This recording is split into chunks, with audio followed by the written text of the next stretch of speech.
नमस्कार दोस्तों, आपका बहुत बहुत स्वागत है उत्तराखंड की एक और नई वीडियो में। दोस्तों, आज हम इस वीडियो में जो है उत्तराखंड में गोरखा शासन के बारे में पढ़ने वाले हैं।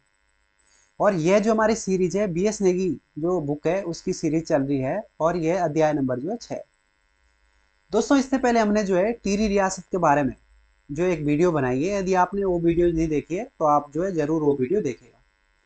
तो चलिए शुरू करते हैं। समय है 18वीं सदी का।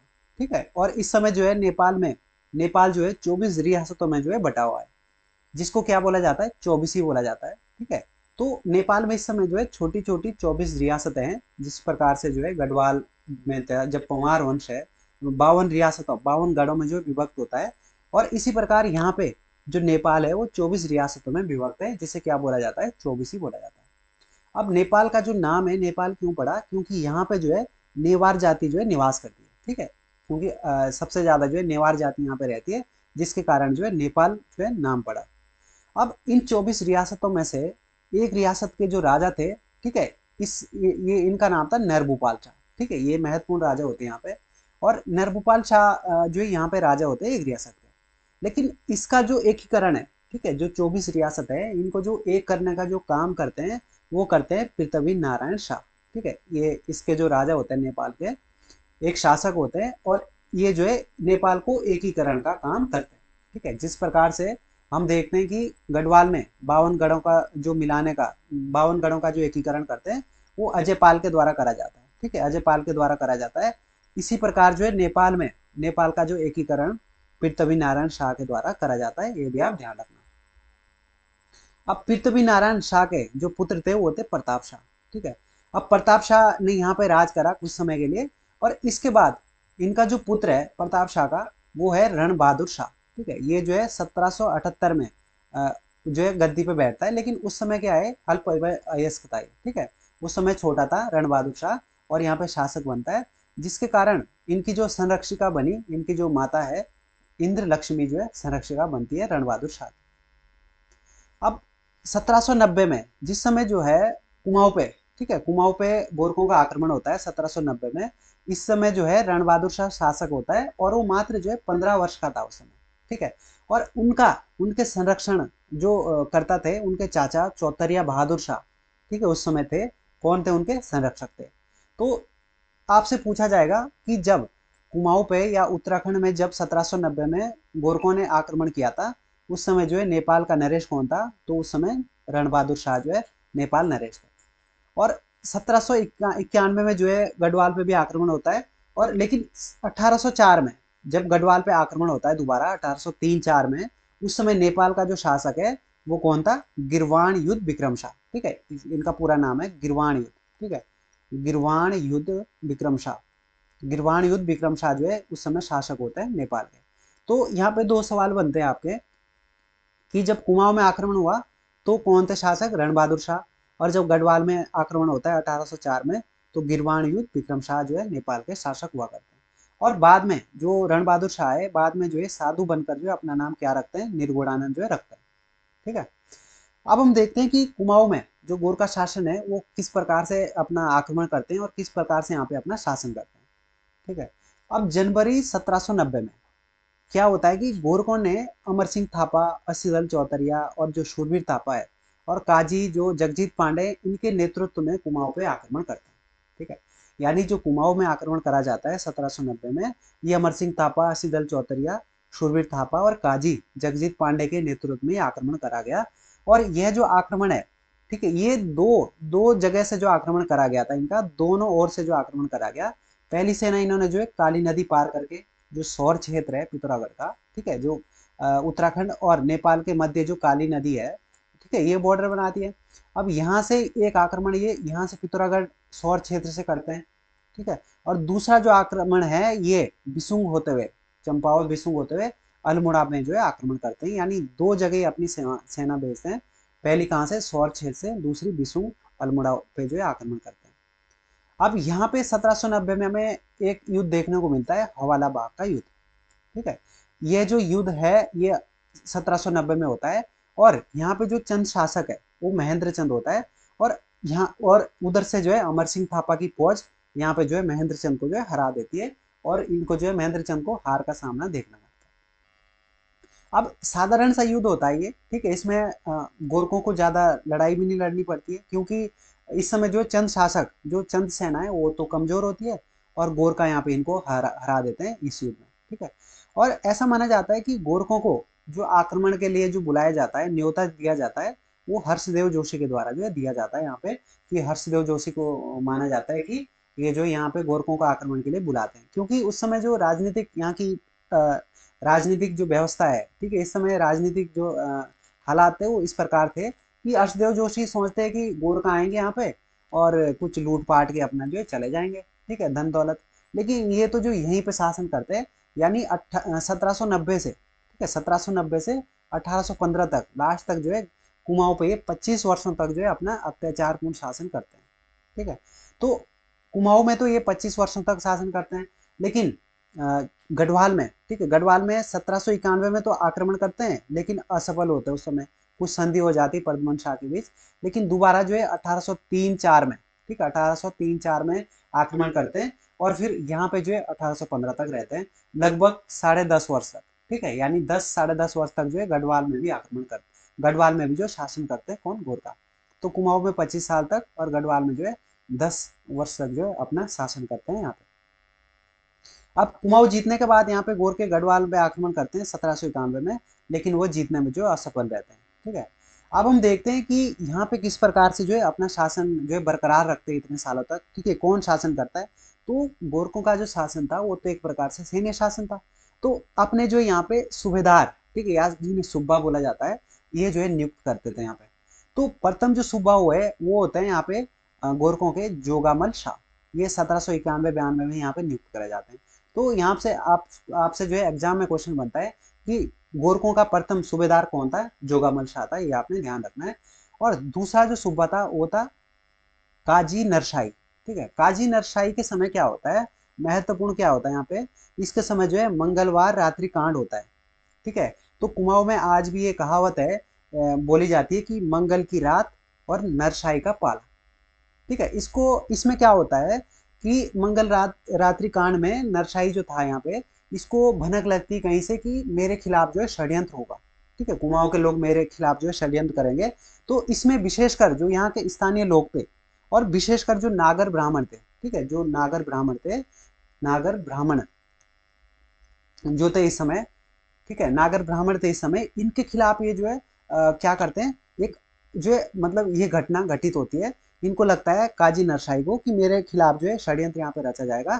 तो ये क्या करते हैं, जो यहाँ पे स्थानीय लोग है, मंगलवार की रात थी उस समय, और इस समय जो है उनको जो है मरवा देते हैं, बहुत सारे लोगों को जो है क्रूर हत्या कराई जाती है। इसी जो ये घटना थी, इसी को जो है मंगलवार रात्रि कांड के नाम से जाना जाता है, यानी मंगल की रात और नरशाही का पाला, ठीक है। पाला क्या होता है, पाला जो हमें पता है ना कि पाला क्या होता है, कि जैसे सर्दियों में होता है अत्यधिक पाला, ठंड पड़ने से जो पूरी जो फसल वगैरह जैसे नष्ट नहीं होती, पौधे पेड़ पौधे जो है मतलब गलकर जो है नष्ट हो जाते हैं, इस प्रकार से ही कहा जाता है कि जो सूबेदार था इसने कुमाऊं के लोगों पे जो है एक ही रात में जो है बहुत सारे लोगों को नष्ट कर दिया था। तो इसी प्रकार से कहावत होती है कि मंगल की रात और नरशाही का जो पाला यहाँ पे पड़ता है उस समय। तीसरा जो सूबा है वो है अजब सिंह ख्वास, ठीक है। अजब सिंह ख्वास के समय क्या होता है कि अल्मोड़ा में जो 1500 जो ग्राम प्रधान थे, उनका जो है सामूहिक नरसंहार करा जाता है। तो आप सोच सकते हैं किस प्रकार से जो है गोरखे यहाँ पे अपना अत्याचारपूर्ण शासन कर रहे होते हैं, यानी 1500 गांव के जो प्रधान है उनको इकट्ठा किया जाता है, और इनको जो है सामूहिक रूप से जो है इनका नरसंहार करा जाता है, इनका जो है कत्लेआम करा जाता है, किसके द्वारा, अजब सिंह ख्वास के द्वारा। तो अभी तक हमने 3 सूबा पढ़े। पहले सूबा जो एग्जाम की दृष्टि से वो महत्वपूर्ण है, जोगामल शाह, ये पूछा जाता है।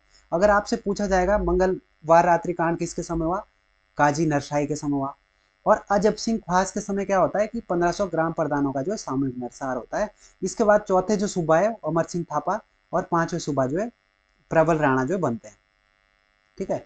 अब इसके बाद जो छठा सूबा बनता है वो होता है बमशाह।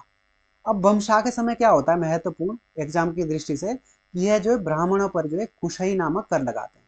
तो आपसे पूछा जाता है कि कुशई जो कर है वो किस पे लगाया जाता था और किसके द्वारा लगाया गया, तो ये ब्राह्मणों पे लगाया जाता था, और बमशाह के द्वारा जो लगाया गया था, जो कि छठे नंबर का जो यहाँ पे सूबा था या सूबेदार था। इसके बाद 7वें नंबर का दोबारा जो अजब सिंह ख्वास था, ठीक है, जिसने 1500 ग्राम प्रधानों को मारा था, यही बनता है। और ये बोला जाता था, इसका भी अलग ही वो था कि ये बोलता था, इसका एक कथन जो काफी प्रसिद्ध हुआ, वो था कि ब्राह्मणों के पैर पूजे जाते हैं, इसलिए जो है सिर पर बोझा रखो, ठीक है। ब्राह्मणों के पैर पूजे जाते हैं, ठीक है, अ, पैर पूजे जाते हैं, सिर नहीं, ठीक है, ये बोला जाता है इसके द्वारा, कि ये बोलता था कि ब्राह्मणों के पैर पूजे जाते हैं, सिर नहीं पूजा जाता, इसलिए बोझा जो है सिर पर रखो, यानी एक प्रकार से काम करो, काम तो करना ही पड़ेगा, जो एक प्रकार से ये मतलब काम कराते थे इनसे, अत्याचारपूर्ण जो शासन कराते थे, तो काम ही कराते थे यहाँ पे। तो ये बोलते थे कि ब्राह्मणों के हम इज्जत तो करते हैं, मानते तो थे, गाय या ब्राह्मण को काफी मानते थे, और लेकिन साथ ही साथ ये बोलता था कि हम पैरों की पूजा करेंगे, ना कि सर की, तो इसलिए सर जो बोझा ढो, बोझा सर पे ढो और काम करो। 8वां जो सूबा था वो था धौकल सिंह बस्यांत, ठीक है, इंपोर्टेंट नहीं है। और इसके अलावा जो अन्य सूबा होते हैं यहाँ पे, जैसे 1802 में सेनापति रुद्रवीर शाह होता है, जिसने जो है टनकर नामक जो कर लगाया जाता है इसके द्वारा यहाँ पे। और 1803 में काजी जो गजशेखर पांडे, ये भी यहाँ पे बनता है सूबा। और 1806 में जो है ऋतुराज थापा यहाँ पे बनता है, और ये एकमात्र ऐसा सूबा होता है जिसको जो दोषी ठहराया जाता है और इसे जो है फांसी दी जाती है, किसे, ऋतुराज थापा को। इसके बाद अंतिम सूबा जो बोला जाता है, चौतरिया बड़ा जो बमशाह है वो सूबेदार होता है, अंतिम सूबा ये 1815 तक रहता है। इसके अलावा जो 1815 में जो है कुमाऊं में सूबेदार फ्रेजर साहब बहादुर भी रहा था। तो ये आपने ध्यान रखना, अंतिम सूबा जो है बमशाह होता है यहाँ पे। इसके बाद जो जोगामल शाह था, इसके द्वारा भूमि बंदोबस्त कराया जाता है यहाँ पे, तो ये भी प्रश्न बनता है एग्जाम में कि कुमाऊं में पहला जो भूमि बंदोबस्त है ये जोगामल शाह के द्वारा कराया जाता है, ठीक है। और इसमें जो जो प्रत्येक बालिग व्यक्ति होते थे, उनसे जो है 1 रुपया मांगा कर के रूप में लिया जाता था, ठीक है। ये जो मांगा कर है, ये इनसे 1 रुपया लिया जाता था प्रत्येक बालिग व्यक्ति से। और पहला जो भूमि बंदोबस्त है ये जोगामल शाह के द्वारा कराया जाता है, एग्जाम की दृष्टि से जो है महत्वपूर्ण प्रश्न बनता है। दूसरा हम देखते हैं कि कुमाऊं में 20 नाली जमीन पर 1 रुपये टैक्स निर्धारित किया गया था, जिसे बीसी बोला जाता था, ठीक है। जो 20 नाली जमीन है, यानी एक नाली, एक जो नाली होती थी, एक नाली बराबर कितना होता है, 200 वर्ग, ठीक है, 200 वर्ग मीटर होता है एक नाली बराबर। तो ये जो 20 नाली जिसके पास जमीन होती थी, 1 रुपया टैक्स उस पर निर्धारित होता था, जिसे क्या बोला जाता था, बीसी बोला जाता था। और जो दफ्तर के खर्च वगैरह है, उसके लिए जो प्रत्येक गांव पर सुवांग दस्तूर नामक कर लगाया जाता था, क्योंकि ऑफिस है यानी दफ्तर है, उसका खर्च तो निकालना है कहीं से, उसकी सैलरी देनी है कर्मचारियों की। तो दफ्तर के खर्च के लिए जो है सुवांग दस्तूर नामक कर लगाया जाता था। और बुरई पिचई नाम से भी जो है 2 रुपए सालाना फीस के रूप में मवासे ठहराए गए थे। ये भी जो है बुरई पिचई भी आप ध्यान रखेंगे। इसके बाद हम देखते हैं कि गढ़वाल में गोरखा शासन, गढ़वाल पर जो है किस प्रकार से ये आक्रमण करते हैं अपना, ठीक है। 1791 में जैसा हमने देखा अभी कि 1790 में तो कुमाऊं में आक्रमण करते हैं और यहाँ पे शासन करने लगे। इसी के अगले साल, ठीक है, यानी 1791 में लंगूरगढ़ जो किला है यहाँ पे आक्रमण कर देते हैं और यहाँ पे अपना डेरा डाल देते हैं गढ़वाल में, ठीक है। लेकिन उस समय जो राजनीतिक स्थिति परिस्थिति है इस प्रकार से बनती है कि गोरखों को वापिस जाना पड़ता है, ठीक है। कुछ नेपाल चले गए और कुछ जो है कुमाऊं में शासन करने लगे। तो इनको उचित जो क्या लगा कि प्रद्युमन शाह के साथ जो है संधि कर लेते हैं, जो कि इनके फेवर में रहने वाली है। और प्रद्युमन शाह से कुछ राशि जो है प्रद्युमन शाह ने कुछ राशि जो है देना स्वीकार करा, जो कि नेपाल दरबार में ये भेजते थे। तो इससे बोला जाता है लंगूरगढ़ की संधि। ये संधि होती है 1792 में, ठीक है। तो 1792 में लंगूरगढ़ की संधि गोरखों और प्रद्युमन शाह के बीच होता है, जो कि पंवार शासक होता है। और प्रद्युमन शाह यहाँ पे स्वीकार करते हैं कि मैं कुछ जो है टैक्स के रूप में कुछ राशि जो है नेपाल को देना जो है स्वीकार करता हूँ, नेपाल दरबार में जो है भेजूंगा। अब आगे आगे क्या होता है कि गोरकाली का हमें शब्द देखने को मिलता है यहाँ पे। गोरकाली क्या है, गोरका उत्तराखंड में जो गोरका शासन है, ठीक है, उसको स्थानीय भाषा में गोरकाली बोला जाता है, गोरख्याली। और ये जो क्रूरतापूर्ण शासन के रूप में जो जाना जाता है गोरख्याली, ठीक है, क्योंकि इनका जो शासन रहा ये तो जो है क्रूर शासक थे, यहाँ पे लोगों पे अत्याचार किया गया। तो ये जो है क्रूरतापूर्ण शासन जो है कहलाता है यहाँ पे गोरकाली जो शासन था इनका। अब दोबारा क्या होता है कि राजनीतिक स्थिति ऐसी बनती है यहाँ पे गढ़वाल की, जो उस समय राजनीतिक स्थिति है वो डमाडोल सी हुई रहती कुछ राजनीतिक कारण। और यहाँ पे एक सबसे बड़ा कारण क्या होता है कि 1803 में यहाँ पे गढ़वाल में जो है भूकंप आया रहता है और अकाल पड़ा रहता है। तो प्रद्युमन शाह इस समय शासक है, तो जनता के लिए ऐसे ही तो खाना नहीं है, भोजन नहीं खिलाने के लिए। और ऊपर से ये जो गोरखे हैं ये यहाँ पे ऐसा अपना मौका देखते हैं और दोबारा जो आक्रमण कर देते हैं 1803 में। ठीक है, अब प्रद्युमन शाह यहाँ पे शासक है, तो लड़ना तो है ही, ऐसे तो अपनी रियासत छोड़ नहीं सकते, ऐसे अपना शासन छोड़ नहीं सकते, तो ये जो है भाग कर नीचे आ जाते हैं और लंडोर रियासत है यहाँ पे, यहाँ के जो शासक है राय दयाल, इनकी सहायता जो प्राप्त करते हैं, जो भी इनके पास धन होता है, गहने होते हैं, सोना होता है, वो सब बेचते हैं और अपनी जो एक 12,000 सैनिकों की जो है फौज तैयार करते हैं प्रद्युमन शाह। और यह जो युद्ध होता है, ये होता है खुड़बड़ा जो मैदान है देहरादून में, खुड़बड़ा मैदान है देहरादून में, तो यह युद्ध कहलाता है खुड़बड़ा का युद्ध और समय है 14 मई 1804 का। ठीक है, तो आपने ध्यान रखना है खुड़बड़ा का युद्ध जो है 14 मई 1804 को होता है और यह जो है प्रद्युमन शाह और घोरकों के बीच जो है होता है। तो होता क्या है यहाँ पे कि 12,000 जो सैनिकों के साथ प्रद्युमन शाह जो लड़ रहे होते हैं और वो जो यहाँ पे शहीद हो जाते हैं, वीर गति को प्राप्त हो जाते हैं और गोरखा जो सेना है वो यहाँ पे जो विजय हो जाती है। ठीक है, और इस खुड़बुड़ा युद्ध का एक आप पॉइंट यहाँ पे ध्यान रख सकते हैं, इस खुड़बुड़ा युद्ध का जो हमें जिक्र A.R. गिल की पुस्तक, ठीक है, A.R. गिल की पुस्तक जो है द दून वैली, जो दून वैली इनकी पुस्तक है, उसमें भी देखने को मिलता है। ठीक है, तो यहाँ पे ये जो है युद्ध हार जाते हैं प्रद्युमन शाह और यहाँ पे भी यानी गढ़वाल में भी जो है पूर्ण तरीके से गोरखों का शासन जो है शुरू हो गया।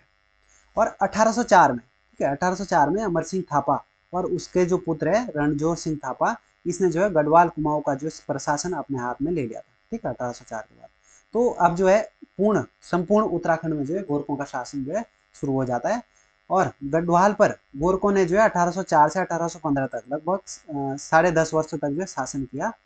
ठीक है, अस्सीदल शाह जो है गढ़वाल में गोरखा प्रशासन के रूप में भी इनके द्वारा कार्य करा जाता है, अस्सीदल शाह के द्वारा भी। अब कुछ यहाँ पे हम शब्दावली देखते हैं, गोरखा कालीन जो महत्वपूर्ण शब्दावली है, जैसे कटुआ, कटुआ जो है ब्राह्मण दास के लिए बोला जाता था। ठीक है, ये आप ध्यान रखेंगे। और एक शब्द आता है बिचारी, बिचारी जो है न्यायाधीश के लिए बोला जाता था, ये जो न्याय और मुकदमे है उसका कार्य देखने वाला अधिकारी होता था बिचारी। ठीक है, तो ये आप ध्यान रखेंगे, इंपॉर्टेंट है, बिचारी किसे बोला जाता था, न्यायाधीश को। अगला है जगरिया या फिर जागचा, ये जो कार्यरत सैनिक होते थे, जो मतलब वर्तमान में उस समय में जो कार्य कर रहे होते सैनिक, उनको जो है जागचा या जो है जागरिया बोला जाता था। फिर दशहरा त्यौहार को ये दशाई बोलते थे। ठीक है, ये भी आप ध्यान रखेंगे। और डाकरिया, डाकरिया होता था जो 2 वर्ष के लिए सेवा मुक्त सैनिक है।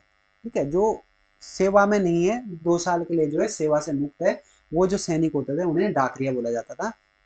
और ठाकुरिया, ठाकुरिया बोलते थे पेंशन प्राप्त प्रधान अधिकारियों को, जो पेंशन लेते थे उन प्रधान अधिकारियों को जो है ठाकुरिया बोला जाता था। और कामी, कामी होता था शिल्पकर्मी जो लोहार वगैरह है, उनको जो कामी बोला जाता था। और नो मतलब नाई, जो बाल काटने का कार्य करते थे उनको बोला जाता है नो। और सुनार, सुनवार को बोला जाता है। और मनोचौल, मनोचौल जो है गोरखा शासन में सेवा के बदले दी जाने वाली भूमि कहलाती थी। ठीक है, तो ये भी इंपॉर्टेंट हो जाता है। और बलि, ये भी इंपॉर्टेंट है, बलि, बलि बोला जाता था, जो कर वसूलने के जो नियम बनाए गए थे ना, उसे बलि बोला जाता था। जो जैसे यहाँ पे जो भी कर लगाए जाते थे उसको वसूलने के जो सारे नियम थे उसे जो क्या बोला जाता था, बलि बोला जाता था। अगला है गोरखा शासन की प्रशासनिक और न्याय व्यवस्था। अब हम देखते हैं यहाँ पे इनकी जो न्याय व्यवस्था है और प्रशासनिक व्यवस्था वो किस प्रकार से थी। अब गोरखा का जो पूर्ण शासन था, जो प्रशासन था, एक प्रकार से फौजी शासन कहलाता था, क्योंकि यहाँ पे जो है सूबेदार के अधीन ये जो शासन करते थे, सूबेदार नियुक्त करते थे। और दूसरा क्या था, इनका जो हथियार था, प्रमुख हथियार जो है खुखरी, जो खुखरी है वो जो इनका प्रमुख हथियार था। और इसका जो प्रमुख केंद्र कहाँ पे था, गढ़ी, गढ़ी नामक नगर था एक, जहाँ पे खुखरी वगैरह ये बनाते थे। ठीक है, और खुखरी बनाने का जो काम है वो नेवार जाति के जो लोहार है उनके द्वारा करा जाता था। तो इतना आप यहाँ से ध्यान रखेगा। और दूसरा क्या है कि ये अलग अलग तरीके के जो प्रतिबंध लगाते थे, यहाँ पे कर लगाते थे, जैसे इनके द्वारा गढ़वाल और कुमाऊं में लगाया गया एक प्रतिबंध था कि जो महिलाएं हैं वो छतों पर नहीं आएगी, घरों के छतों पर जो है महिलाओं को चढ़ने पर पाबंदी लगा दी। ठीक है, तो महिलाएं छत पे भी नहीं आ सकती थी उस समय। और इनकी जो न्याय प्रणाली थी वो किस प्रकार से थी, जो वादी और प्रतिवादी है, ठीक है, जिनके बीच जो है मामला सुलझाना है, वादी और प्रतिवादी, उनसे जो है सबसे पहले महाभारत और हरिवंश पुराण की जो है कसम कराई जाती थी, कसम जो है खिलाई जाती थी। और सच झूठ का पता लगाने के लिए जो है दिव्य जो इनकी व्यवस्था थी, अग्नि परीक्षा कराई जाती थी, जो कि 3 प्रकार से होती थी। ठीक है, इनकी कठिन परीक्षा होती थी, ये दिव्य परीक्षा कहलाती थी। और जो 3 प्रकार से होती थी, पहली जो थी गोलादीप प्रथा। अब गोलादीप प्रथा में क्या होता था कि हाथ में जो गर्म लोहे का डंडा रख दिया जाता था और एक निश्चित दूरी तक जो इसमें चलना पड़ता था। ठीक है, जैसे यहाँ पे ये स्थान है उसको बोला जाता था तू यहाँ से और यहाँ इसके बीच जो है चलेगा, और हाथ में डंडा दिया जाता था गरम। तो अगर तो यहाँ से इसके बीच उसने छोड़ दिया डंडा, वो क्योंकि गरम भी है, तो दोषी कहलाएगा, ठीक है, तो दोषी कहलाएगा। और अगर निश्चित दूरी तक जितनी उन्होंने तय करी है, अगर वो 500 मीटर तक चल जाता था, जितनी भी दूरी निश्चित करते थे तय, तो अगर वो इस दूरी तक चला जाता था तो निर्दोषी कहलाता था। तो इस प्रकार की जो व्यवस्था थी इनकी, वो थी गोलादीप व्यवस्था। दूसरी थी कड़ाई दीप व्यवस्था, ठीक है, कड़ाई दीप प्रथा जो है दूसरी थी। इसमें क्या होता था, कढ़ाई में, कढ़ाई दीप से नाम से आपको पता चल रहा होगा, इसमें क्या करते थे, खोलती कढ़ाई में जो है उबलता हुआ तेल रखा जाता था, और जिसमें जो है हाथ डालने के लिए कहा जाता था, और कहा जाता था कि अगर तो हाथ जल गया तो दोषी माना जाएगा, और अगर नहीं जला तो निर्दोष माना जाएगा। तो आप सोच सकते हैं कि किस प्रकार से यहाँ पे जो अत्याचार पूर्ण शासन इनका रहा होगा। तो भाई सिंपल सी बात है, तो उबलता हुआ तेल है तो हाथ तो जलेगा ही जलेगा, यानी मतलब किसी भी एंगल से वो दोषी तो माना ही जाएगा। ठीक है, अगला हम पढ़ते हैं, तीसरा है तराजू दीप प्रथा। अब इसमें क्या होता था, एक तराजू लिया जाता था, और शाम को क्या होता था, अपराधी को जो है पत्थरों से तोला जाता था, ठीक है, जिसने अपराध किया है, और सामने रखा जाते थे पत्थर, ठीक है, उसके वेट के बराबर, और अगले दिन उसे जो पुनः उन्हीं पत्थरों के साथ तोला जाता था, और अगर तोलने पे अगर वजन बढ़ गया तो निर्दोष कहलाएगा, और अगर वजन हल्का हो गया तो जो है दोषी माना जाएगा। तो उसकी तो ऐसी हालत खराब हो जाती होगी डर के मारे, ठीक है, क्योंकि उसका तो ऐसे ही वेट कम जाता होगा डर के मारे, तो वो तो उसने तो दोषी बनना ही बनना है किसी भी हालत में। तो ये जो सारी की सारी प्रथा है, ये ऐसी प्रथा है कि जिसमें 99% चांस तो क्या है कि जो है वो व्यक्ति जो है दोषी माना जाएगा, ठीक है। तो इस प्रकार से इनकी व्यवस्था थी। इन्हें जो है दिव्य अग्नि परीक्षा बोला जाता था, दिव्य व्यवस्था बोला जाता था। तो ये आप ध्यान रखेंगे, ये एग्जाम की दृष्टि से महत्वपूर्ण है, गोला द्वीप प्रथा, कड़ाई द्वीप प्रथा और तराजू द्वीप प्रथा। अब इनके जो सामाजिक कार्य थे वो कौन कौन से थे, या धार्मिक कार्य। सबसे पहले तो ये गाय और ब्राह्मणों को जो है बहुत मानते थे, ठीक है, और ब्राह्मणों में भी विशेषकर जो पांडे और उपाध्याय होते थे उनको जो है मानते थे। और इनको जो है सुअर का मांस और मदिरा जो है प्रिय था, ठीक है, सुअर का मांस खाओ और जो मदिरा जो है दारू है वो पियो। अब दूसरी यहाँ पे जो जातियां थी वो कौन कौन सी थी, वो थी राई, गरुड़, लिंबू, थापा, जो गुरुंग है। और जो गरुड़ जाति है इनका जो देवता होता था मोष्टा, ठीक है, मोष्टा इनका अपना जो इष्ट देवता मानते थे ये। तो ये भी आप ध्यान रखेंगे, जो गरुड़ जाति है इनका जो देवता है वो मोष्टा देवता है। और इनकी जो भाषा होती थी, ठीक है, इंपॉर्टेंट है ये भाषा, जो राजभाषा इनकी थी वो थी गोरकाली राजभाषा। और जो साहित्य लिखा जाता था उनका वो नेवारी भाषा में लिखा जाता था। और इसके अलावा एक और भाषा थी खसकुरी भाषा, जो बोली जाती थी, ये भी बोलचाल की भाषा थी खसकुरी। तो तीन भाषाएं इनकी मिलती है, राजभाषा गोरकाली, और साहित्य लिखने की भाषा नेवारी, और तीसरी जो भाषा थी वो खसकुरी भाषा थी। ये इंपॉर्टेंट है। और इनका जो त्योहार था, प्रिय त्योहार था इनका दशई, या जिसे दशहरा बोला जाता है। ये इसमें जो है शक्ति देवी का त्योहार माना जाता है, और इसमें अपने हथियारों की पूजा करते हैं। और हथियार, इनका मुख्य हथियार क्या था, खुखरी, ठीक है, और भी हथियारों की पूजा होती थी पर इनका जो मुख्य हथियार होता था वो होता था खुखरी। और तीसरा जो था सदावर्त, या जिसे दान भी आप बोल सकते हैं। तो सदावर्त क्या था, मुख्य रूप से जो केदारनाथ, बद्रीनाथ या जागेश्वर के लिए जो तीर्थ यात्री जाते थे उनके लिए जो सदावर्त लगाए जाते थे। सदावर्त यानी एक तरीके से जो खाने की व्यवस्था, ठीक है, जो खाने की व्यवस्था करी जाती थी। यहाँ के जो यात्री जाते थे केदारनाथ, बद्रीनाथ या जागेश्वर, उनके लिए जो है खाने की व्यवस्था करी जाती थी, जिसे जो है सदावर्त बोला जाता था, ठीक है। और देहरादून में भी जो गुरु राम राय है उनके महंत हरिसेवक जो है उनको जो है सदावर्त के लिए चुना गया था, ठीक है, देहरादून में गुरु राम राय के महंत हरिसेवक को भी क्या है सदावर्त के लिए चुना गया था। तो सदावर्त के रूप में कुछ जो भूमियां भी दान दी जाती थी, ठीक है, ये भी आपसे प्रश्न बनता है कई बार। लेकिन सदावर्त का मुख्य जो अर्थ है वो यही है कि यहाँ पे जो है फ्री फ्री में जो है खाने की जो व्यवस्था करी जाती थी जो यहाँ तीर्थ यात्री आते थे। अगला है बालेश्वर मंदिर। जो चंपावत में बालेश्वर मंदिर है, इसका जो जीर्णोद्धार है वो 1796 में जो सूबेदार महावीर थापा है, ठीक है, महावीर थापा के द्वारा जो है बालेश्वर मंदिर का जो जीर्णोद्धार कराया जाता है। ये भी इंपॉर्टेंट है। और अगला है रण बहादुर चंद्रिका। यह जो एक रचना है, ग्रंथ है, किसका है, कवि मोलाराम का। इसमें जो है जो नेपाल के कुछ शासक है उनकी जो है क्या करते हैं, उनकी जो है एक प्रकार से तारीफ करते हैं, ठीक है। और जिसके रूप में, जिसके फलस्वरूप इन्हें जो है नेपाल के शासकों के द्वारा जो है कुछ जागीरें और कुछ उपाधि वगैरह दी जाती है, जागीरें दी जाती है, ठीक है। तो रण बहादुर चंद्रिका किसकी रचना है, कवि मोलाराम की जो है रचना है। और एक और अन्य तथ्य यहाँ पे दिया हुआ है कि रैपर जो था 1808 से 1811 तक गढ़वाल का संरक्षण करता है, इनके द्वारा जो गढ़वाल का संरक्षण करा जाता है रेपर के द्वारा 1808 से 1811 के बीच में। अब हम आगे देखते हैं कि गोरखों के द्वारा जो कर लगाए जाते थे, प्रमुख जो टैक्सेस थे यहाँ पे, ठीक है, वो लगाए जाते थे, वो कौन कौन से थे। तो गोरखों के समय जो चंद राजाओं के द्वारा, क्योंकि चंदों के बाद ही कुमाऊं में इनका शासन होता है, तो चंदों के समय में कुछ जो टैक्स लगाए जाते थे उसे बोला जाता था 36 रकम 32 कलम। ठीक है, ये जो पुराने जो कर थे, ये जो है वैसे तो पूर्ण रूप से इनको समाप्त कर दिया जाता है गोरखों के द्वारा, लेकिन कुछ कुछ कुछ जो थे, एक आध जो टैक्स थे, वो जो है बहाल रखते हैं, उनको ऐसे ही रखते हैं, और बाकी के जो टैक्स थे वो जो है इनके द्वारा अपने आप लगाए जाते हैं गोरखों के द्वारा। अब ये जो आप देख रहे हैं 36 रकम और 32 कलम, यहाँ से भी सवाल बनता है कि चनों के समय कितने करते, तो 36 रकम, 36 तो करते, ठीक है, 36 क्या आते करते, और 32 क्या आते, 32 जो है कलम थी, एक प्रकार से प्रशासनिक चलाने वाले जो है क्या थे, नियम थे, ठीक है, नियम बनाए जाते थे, नियम थे जो शासन प्रशासन चलाने के लिए। तो 36 करते, 32 क्या थे, नियम कानून थे बनाए, तो इसीलिए इसे 36 रकम 32 कलम बोला जाता था। अगला है पुंगानी कर। ठीक है, तो अब हम कर देख रहे हैं नीचे जो भी गोरखों के द्वारा कर लगाए गए थे, जिसमें से पुंगानी कर आता है एक। ये जो है एक प्रकार का भूमि करता, ठीक है, भूमि करता, और इससे सबसे ज्यादा जो आय प्राप्त होती थी, लगभग 1.5 लाख रुपए जो सालाना आय प्राप्त होती थी, और इसी से जो है जो सैनिक होते थे उनका वेतन भी दिया जाता था। तो इंपॉर्टेंट हो जाता है एग्जाम की दृष्टि से, पूछा जाएगा कि पुंगानी जो है वो किस प्रकार का कर है, ये एक भूमि कर है, ठीक है, और वेतन किस कर से दिया जाता है, वेतन भी जो है पुंगानी कर से, जो सैनिकों का वेतन है वो पुंगानी कर से दिया जाता है, इसलिए आप इसे ध्यान रखिएगा। दूसरा है कुशई कर।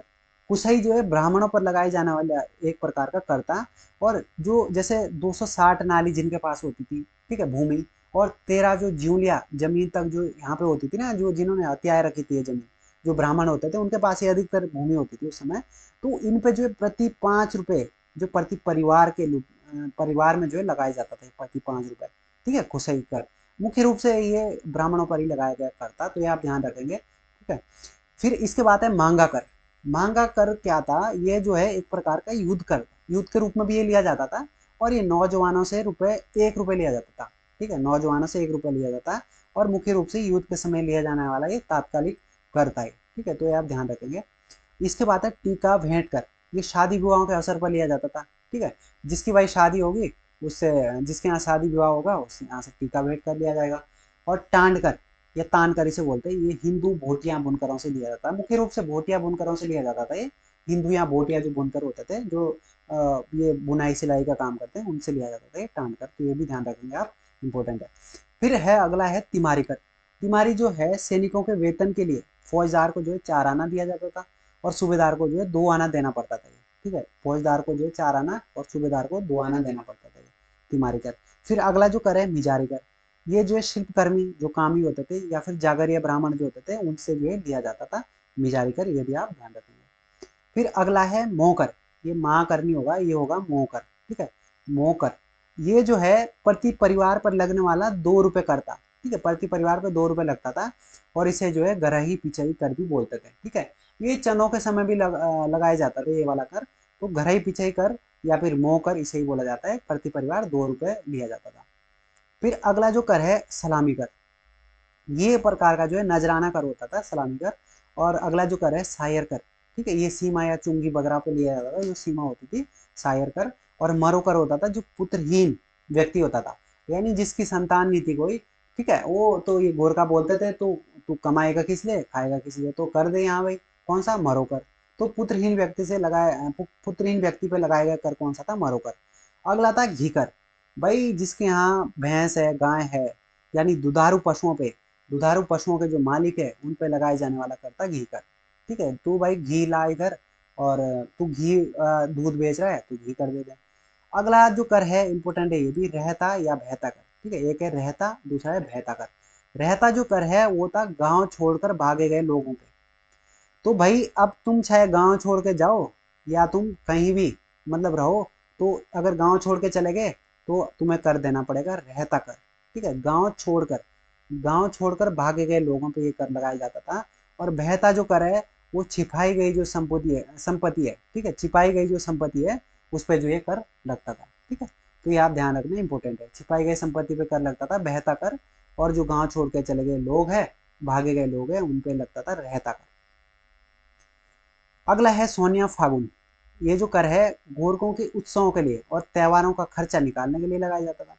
तो गोरखा जो लोग थे यहाँ पे अपना उत्सव मनाते थे, जैसे दसाई हमने देखा त्योहार जिनका आता था, तो उस समय सोनिया फागुन कर लगाया जाता था, ये अपना खर्चा निकालते थे। दोनिया कर, दोनिया जो है मेवाती और जो हेड़ी भावर में पहाड़ी पशुचारक, जो पशुचारक होते थे, चरवाहे होते थे, उनसे वसूला जाता था दोनिया कर। अगला है पगड़ी या फिर पगड़ी कर। ये जमीन जायदाद इसका जो स्थानांतरण करा जाता था उस समय जो है लिया जाने वाला कर होता था। अदनी दफ्तरी कर, जो राजस्व कर्मचारी है इनके वेतन के लिए जो खस जमींदारों से लिया जाता था, ये अदनी दफ्तरी। फिर इसके अलावा कुछ जैसे गोबर और पुछिया कर, मेजबानी दस्तूर कर, कल्याण धन या केरू इसे बोला जाता था, बख्शीश या फिर उकरी रकम, ये सारे के सारे गोरखा कालीन जो कर होते थे। तो इतने प्रकार के जो ये कर जनता पे लगाए जाते थे, इस प्रकार से यहाँ से जो है जनता का शोषण करा जाता था और जो जनता को लूटा जाता था। अब हम देखते हैं कि आंग्ल नेपाल गोरखा युद्ध का अंत। ठीक है, आंग्ल मतलब अंग्रेज, ठीक है, और नेपाल जो गोरखा थे उनके बीच जो युद्ध होता है और किस प्रकार से जो है गोरखा शासन का अंत होता है, उसके बारे में हम देखते हैं। अब सबसे पहले हम देखते हैं कि युद्ध का कारण क्या था। भाई गोरखा यहाँ पे आए थे, तो उस समय देश में तो अंग्रेजों का शासन चल रहा था, लेकिन यहाँ पे उत्तराखंड में पहाड़ी क्षेत्रों पे जो गोरखों का शासन था, तो ऐसा क्या कारण था कि अंग्रेजों को जो है इनके ऊपर आक्रमण करना पड़ा। तो मुख्य जो कारण था इसका वो था जो गोरखा प्रधानमंत्री था भीमसेन थापा, इसकी एक तो विस्तारवादी नीति थी।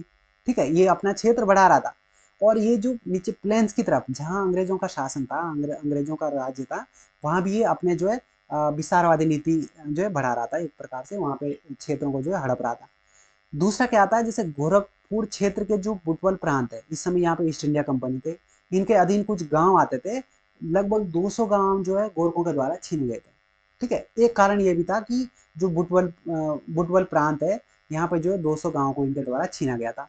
और दूसरा क्या था कि गोरखे यहाँ से क्या करते थे, अंग्रेजों के इस क्षेत्र में नीचे जाते थे, लूटपाट करते थे और आ जाते थे, गाँव को छीनते थे, अत्याचार करते थे यहाँ पे, तो ये भी कारण था।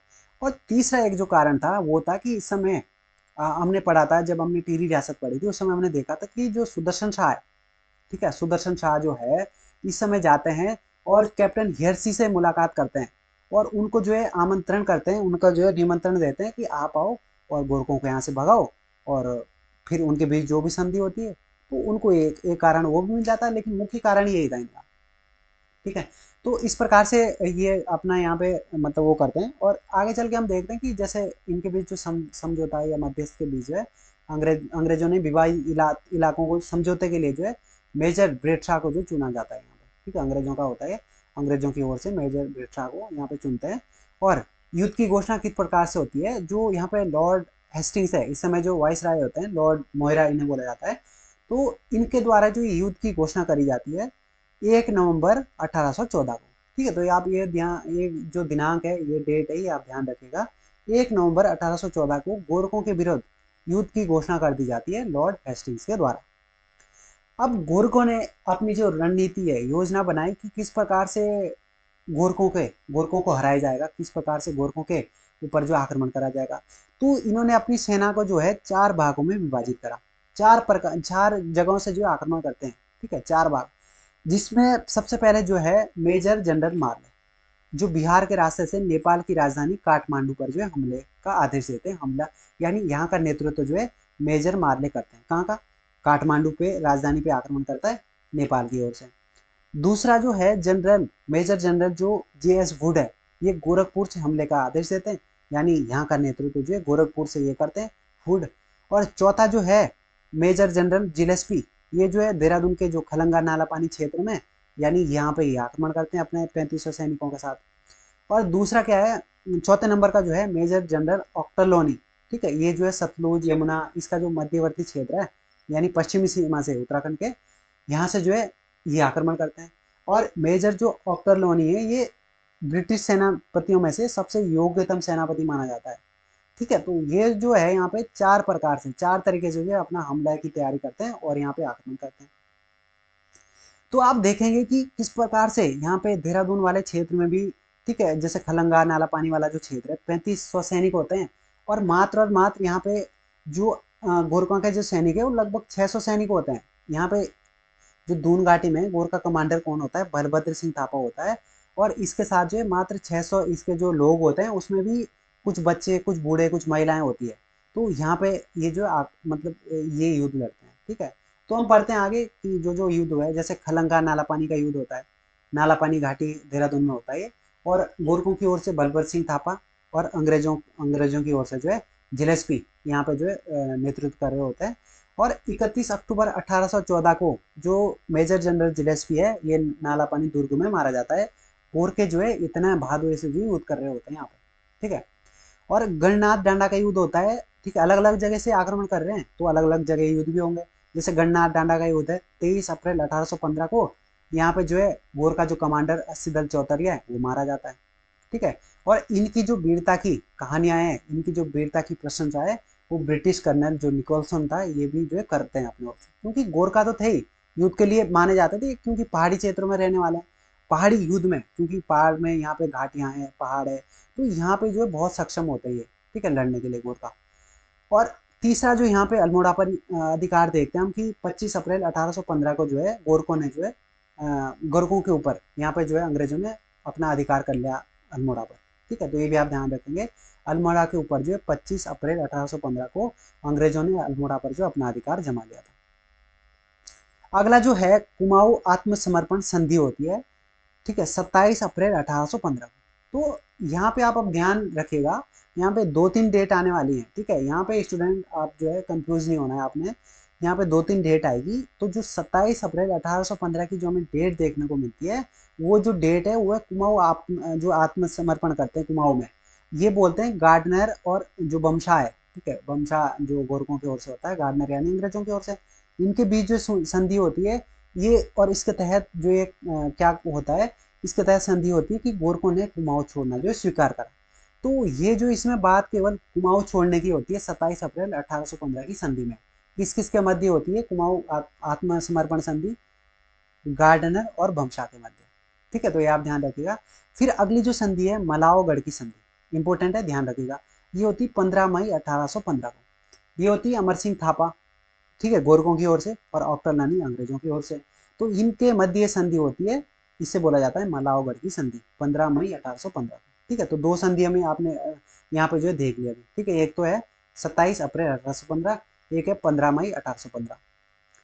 लेकिन इसके अलावा जो महत्वपूर्ण संधि है वो है संगोली की संधि, ठीक है, ट्रीटी ऑफ संगोली जिसे बोला जाता है, ट्रीटी ऑफ संगोली, इसे बोला जाता है संगोली की संधि। ये ही आपसे एग्जाम में पूछी जाती है, महत्वपूर्ण है, आप जो है इसको ध्यान रखिएगा।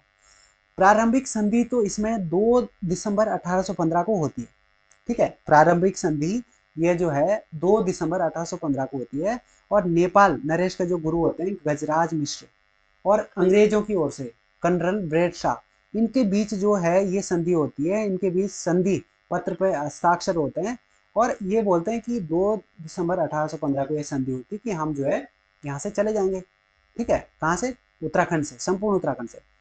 लेकिन क्या होता है कि कुछ कारणों से जो है नेपाल जो ये संधि स्वीकार नहीं करते हैं, यानी आधिकारिक पुष्टि नहीं करते। तो ये क्या करते हैं अंग्रेज, दोबारा से जो है नेपाल पे चढ़ाई कर देते हैं फरवरी 1816 में, ठीक है। संधि होती है 1815 में, लेकिन फरवरी 1816 को पुनः जो है यहाँ पे आक्रमण कर देते हैं नेपाल पे, ठीक है।